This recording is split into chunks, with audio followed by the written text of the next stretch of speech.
Hey guys, welcome to the Let's Talk About Poop podcast, where we talk about GI topics and do a deep dive on questions you guys have. I want to thank you for joining me today. If you're new to this show, I do a podcast where I go into a deep dive on certain GI topics. And then if you're watching me live on my social media streams, I answer your questions you guys have on anything going on when it comes to your gut health. Who am I? I am a board certified gastroenterologist trained at the Mayo Clinic. I've had 10 years of experience. I've treated thousands of patients. I've cured thousands of patients. I publish papers, and currently I work in my own practice at Lubbock Gastroenterology. If you're in this area, come see us. We can do and find out exactly what is going on. So the way this format works on this podcast, we do a deep dive in the first half, and towards the second half, answer questions you guys have given me in my audience, either through my live stream or on my social media pages as well. If you haven't already, don't forget to smash that like button, like, share, and subscribe. Give us a 5-star review. And if you're watching this live, let me know if you're watching this live on the replay. And also let me know where you guys are watching this at as well. All right, we have a great show today. We're going to do a deep dive on a topic that I see a lot about, which is inflammation. What is going on there? In addition, we're going to talk about other things as well when it comes to inflammation. We'll discuss diarrhea, what are some causes of this, and some things you can do to work out for this as well. We'll discuss other topics you guys have on the deep dive and the live stream as well. So I'm excited about this topic today. So before we begin, let me know if you have any questions down below. A couple of housekeeping things. Number one, we have changed the time for our live show back to 7:30. So let me know if you guys like this time or not. Number two, we're putting out a survey out there about patients to see what topics you guys want. And so I would love to hear what you guys would want me to talk about. Other videos want me to talk about, other deep dives. I'd love to hear about that as well. And then number three, obviously, if you have any GI issues and you're in this area, the best way to get a hold of us is to come see us, Lubbock Gastro, or subscribe to my newsletter, which we'll put a link down below, and which you can get information, answer questions for me, and also get my newsletter, my topics that I talk about every single week. All right, let's go to the first topic, inflammation. So what exactly is inflammation? So inflammation is your body's natural response to an infection or an intruder going on inside your body. So when you cut yourself and you develop a scab, that is the inflammatory response of your body trying to heal itself from that insult. When you get an infection and you get a fever, that's also your body's response to attack that particular foreign body. It's the same thing when it comes to your body and your gut. If you ingest something that is not good for your gut, or your body doesn't have a response to this, it's going to manifest that as some sort of inflammation going on inside your body. Now, different people can have different measures of inflammation depending on so many different factors: stress, environment, genetic predisposition, allergies or intolerances. And so it can be a wide spectrum of ways that your body can respond. And some people don't even have an inflammatory response because they don't have some of those predisposing conditions, including the gut microbiome, that make it more likely for you to develop some sort of inflammatory response. So let's talk about some of the more dietary things when it comes to inflammation.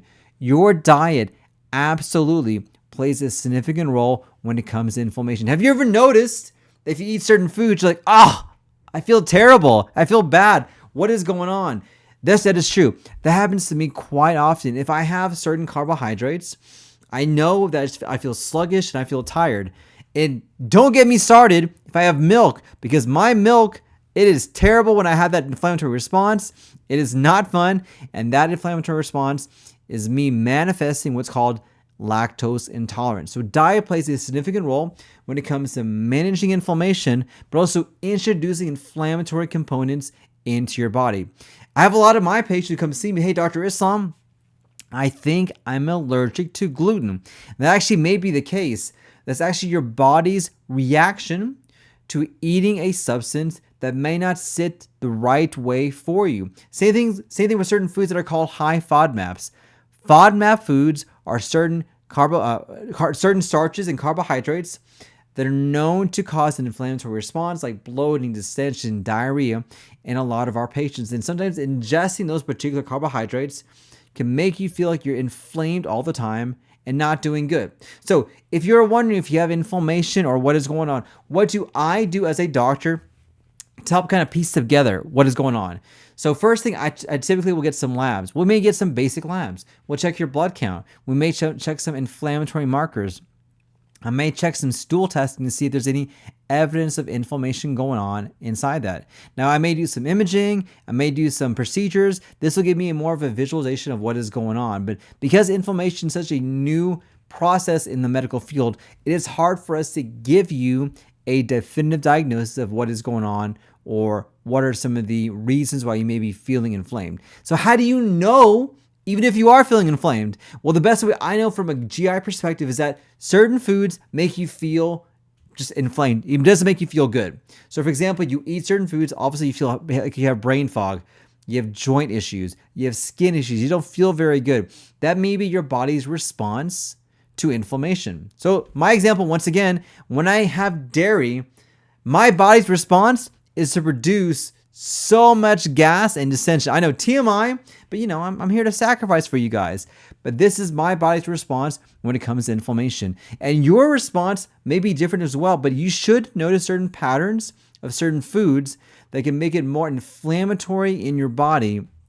And you know that if you minimize those foods, that inflammatory response goes down and you don't feel as bad as you did before. Now, we do know that overall, in terms of health, we want to try to optimize as much as we can the anti-inflammatory foods and try to minimize as much as we can the foods that produce inflammation. So there are certain foods, there are 5 foods that I recommend that if you're worried about inflammation, you start to incorporate into your diet to decrease your risk for developing inflammation. The first one is fatty fish. Fatty fishes have omega-3 and omega-6 fatty acids, which are antioxidants, which have been shown to decrease and minimize inflammation that's going on. This is one thing we recommend. Number 2 is fiber supplementation. Fiber supplements have been shown in clinical trials to decrease inflammation as well. And so adding fiber, whether it's vegetables, fruits, or whether it's even supplemental fiber, has been shown to help out in clinical trials when it comes to inflammation. Having berries, especially blueberries, strawberries, and blackberries, are high in antioxidants. This can also decrease the amount of inflammation going on inside your body as well. Things like leafy green vegetables, nature's fiber. These are ways to destroy the inflammation going on in your body. It can change your gut microbiome, can make you feel better, and also change the makeup of the inflammation going on. And then lastly, nuts. So things like walnuts. These types of nuts have been shown to decrease inflammation in your body. So when somebody's feeling like they're inflamed or they're feeling things are not working correctly, start incorporating these foods will allow you to help you manage the inflammation and get that taken care of you. But just like there are foods that can fight inflammation, there are also foods that can make inflammation worse. I know you know what they are because they're pretty obvious. We'll go through them. So one of the foods that we know that can make inflammation worse are processed foods and refined sugars. These are foods that are fast foods, extra sugars, high fructose corn syrup, soft drinks, fries. These are not good for you. They're processed and they're full of sugar. And just that name in and of itself should make it more likely for you to not want to have these particular foods. Number 2 are trans fats.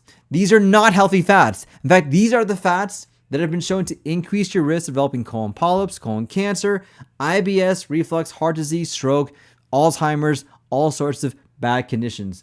Number 3, processed meats and red meats. These are things like beef and pork. I know people love their steak. Listen, I'm from Texas. I know this.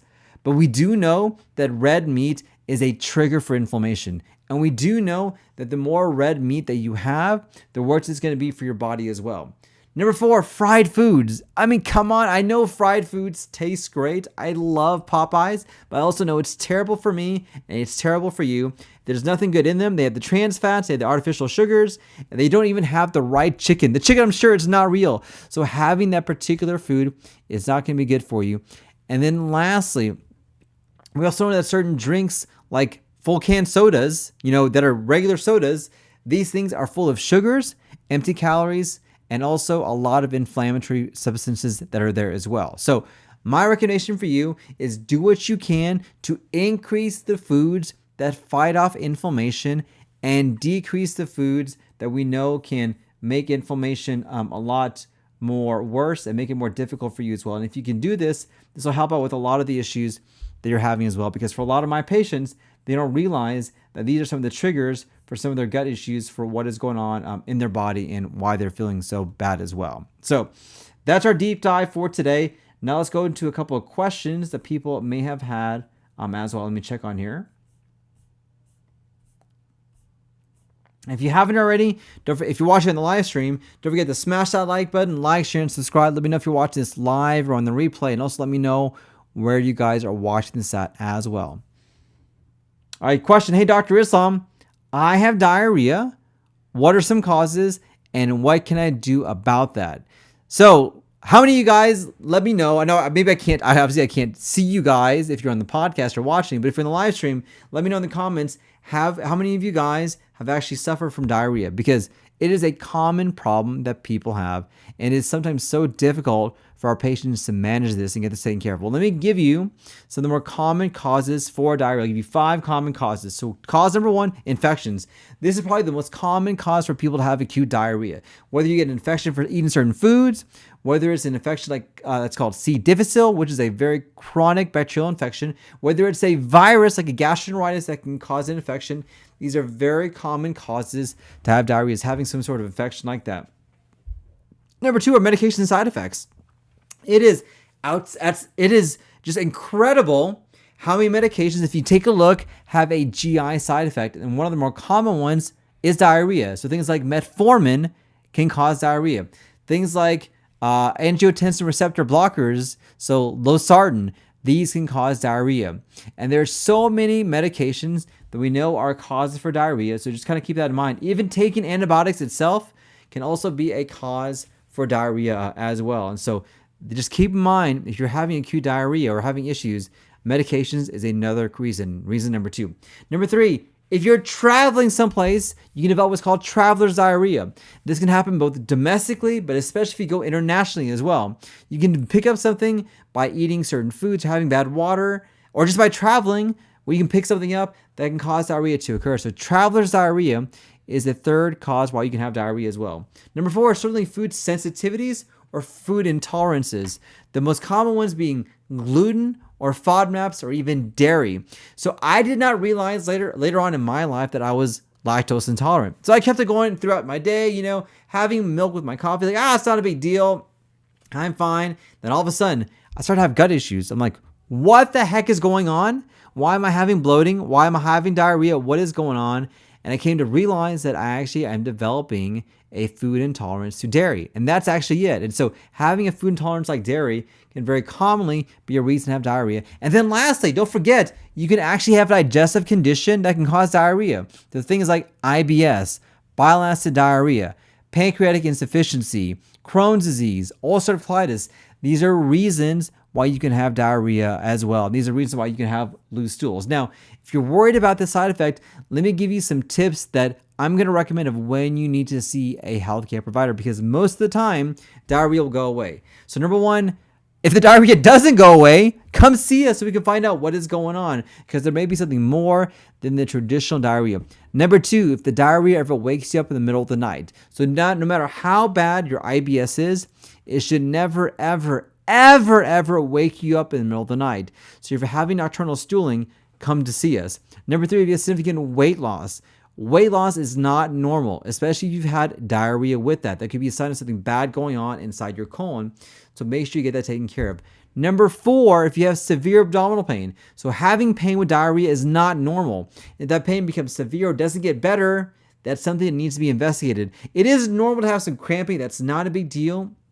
But if you are having pain with that, that certainly is a problem. And then lastly, certainly having blood in your stool. Do not ignore that.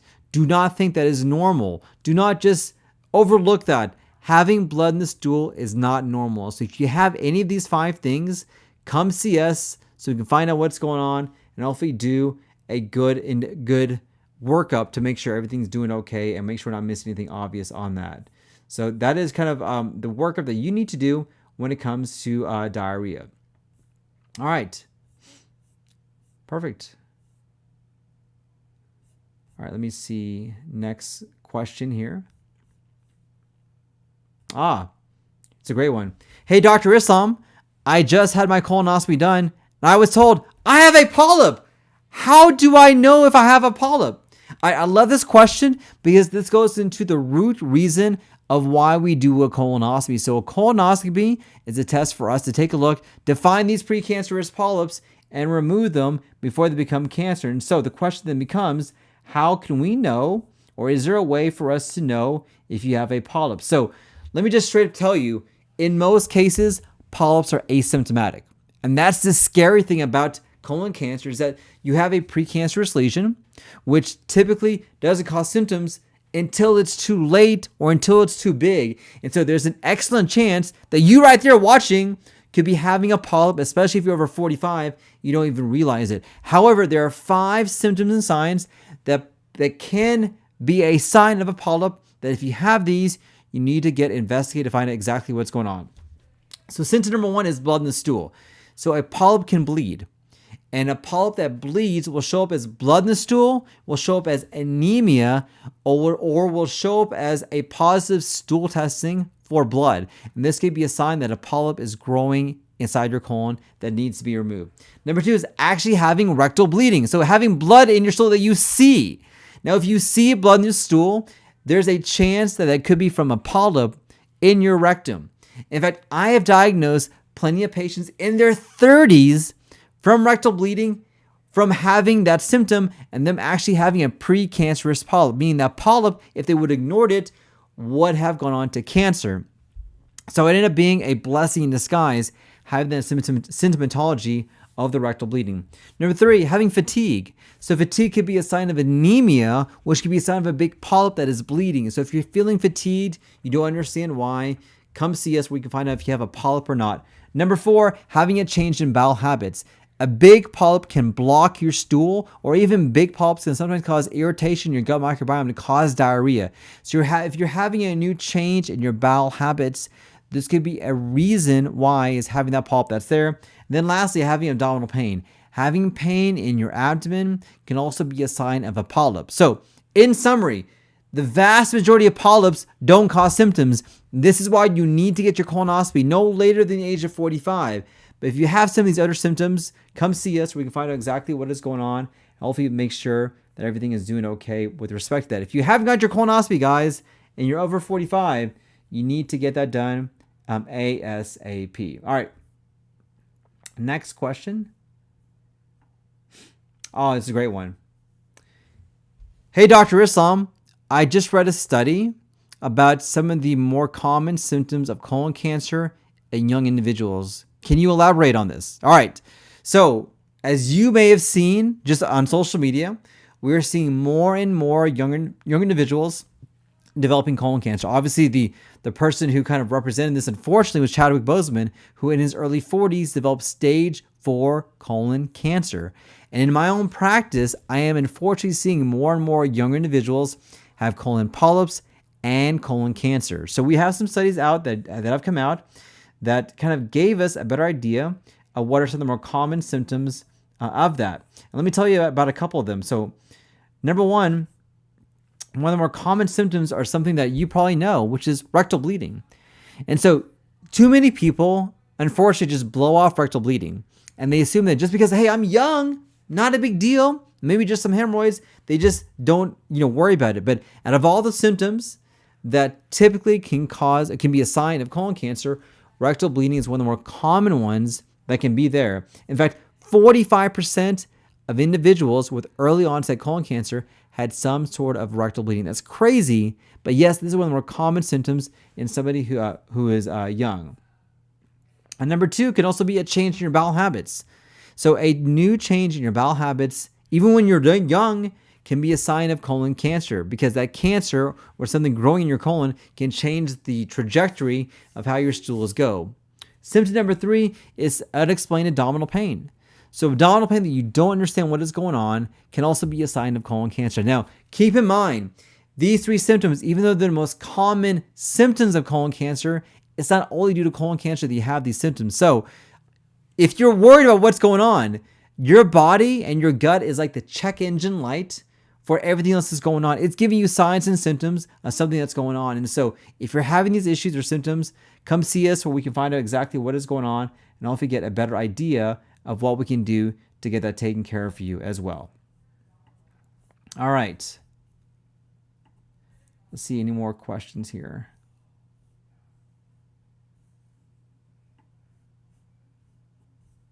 Ah, perfect. This is a great one here. Perfect. So, hey, Dr. Islam, I've been diagnosed with IBS. What are some home remedies that I recommend to help control this? I love this. So I've treated thousands of patients with IBS, and I am of the opinion that if there's some natural options that we can do to get your IBS taken care of, I'm going to do that. So I'm going to share maybe about 8 tips that I recommend to help control your IBS symptoms. All right, tip number 1, avoid high FODMAP foods. So FODMAPs are certain carbohydrates and starches that are known to cause gut issues, bloating, pain, distension, nausea. And so just avoiding some of these foods will get you feeling better.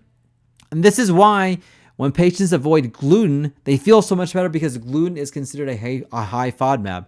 Other things include things like pears, apples, broccoli, Brussels sprouts, dairy. So there's a lot of lists that are out there. The one that I recommend is called the Monash app, Monash. There's an app that's on there. They also have a website. They probably are the most comprehensive when it comes to giving you the best options when it comes to avoiding FODMAPs. Tip number two, eat more fiber. Fiber is a foundation for gut health. You want soluble fiber. The best fiber that's out there is one called psyllium. This is the fiber that you want to incorporate when it comes to your IBS. And the more fiber that you have, the best thing that you can do to help out when it comes to your gut issues. Tip number 3, exercise regularly. Exercise is good for your health, it's good for your brain, and it's good for your gut. It helps to regulate what's going on inside your body, helps to manage some of the symptoms, and then gets you feeling better as well. It is free too. It's crazy, but use this to hopefully help out when it comes to your gut issues. Tip number 4, limit dairy products. You'd be surprised how many individuals don't realize that dairy is a trigger for their IBS. And so avoid or eliminate dairy. These include things like ice cream, cheese, milk products, because these are the particular foods that are known to cause gut issues. Tip number 5, avoid artificial sweeteners. Yes, the exact same thing when it comes to dairy. Artificial sweeteners are sometimes things that you cannot digest well, can cause a lot of bloating and distension, and cause diarrhea to occur. So try to minimize or eliminate artificial sweeteners. Tip number 6, try to manage your stress. Stress is real, and there is a connection between the brain and the gut. The more stressed you are up here, the more it's going to manifest in gut issues down below. The more you're having gut issues down below, the more it's going to manifest up here. So find ways to try to manage your stress to get that taken care of. I will tell you, it's going to make a huge difference in your life and how you're feeling as well. Tip number 7, and prioritize sleep. Studies have shown that the poor sleep quality that you have, the worse your IBS symptoms are going to be. And vice versa as well. If we can improve the quality of your sleep, it tends to improve how your IBS symptoms are doing as well. So try to find ways to prioritize sleep. And then lastly, try out peppermint oil. There are studies after studies suggest that peppermint oil can help out when it comes to bloating, distension, and gas. It's the menthol and the oils that can help out, which has been shown to get your gut taken care of. These are the tips that I recommend when it comes to controlling your IBS naturally. And if it doesn't work, come see us up at Gastro. We can find out what's going on and hopefully get you taken care of. All right, guys, a couple other questions out of here. So Nancy S. says, I take Clearax and Citrusol every night. My gastro doctor says it's fine. What do I think? Absolutely. So Clearax is like Miralax, very safe. You can use this long term. And Citrusol is also fiber, which is very effective, helps out when it comes to gut issues. I like Citrusol myself because it's not synthetic. It is synthetic, I apologize, which means that you don't have a lot of bloating, a lot of distension. A lot of my patients feel good as well. So another question, Christina asks, what can I do for urgency? Very good question. So the first thing we want to do is find out why. Why are you having the urgency to go? Is it a bowel problem? Is it a rectum problem? Is it a GI condition like IBS? Is it a muscle problem? Do you have a change in your gut microbiome? So I want to find out the root cause of why you have urgency. And then number two, once I figure out the root cause, then we can figure out what we can do. So in terms of finding out the root cause, I may do blood testing or stool testing to see if there's any inflammatory markers that are high. I may take a look with a colonoscopy to see if there's any colitis going on inside your colon. We may do a test to see how well the muscles of the rectum are working to get that controlled. And then sometimes, depending on the cause, we can treat it as well. So things that we can do naturally to help out with urgency include things like avoiding dairy. Dairy is a very common trigger when it comes to bloating and urgency. Number two, avoiding artificial sweeteners. Once again, it's a trigger when it comes to bloating.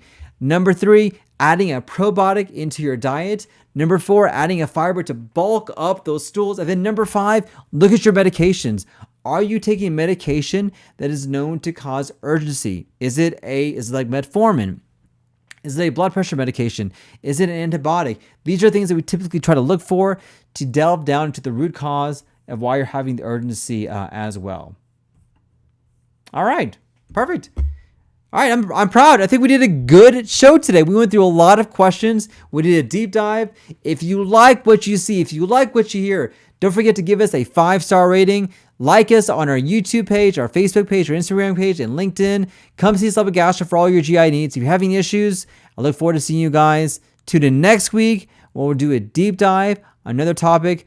Guys, let me know if there's something you want me to talk about. But I look forward to seeing you guys and hearing from you guys on future videos as well. Take care.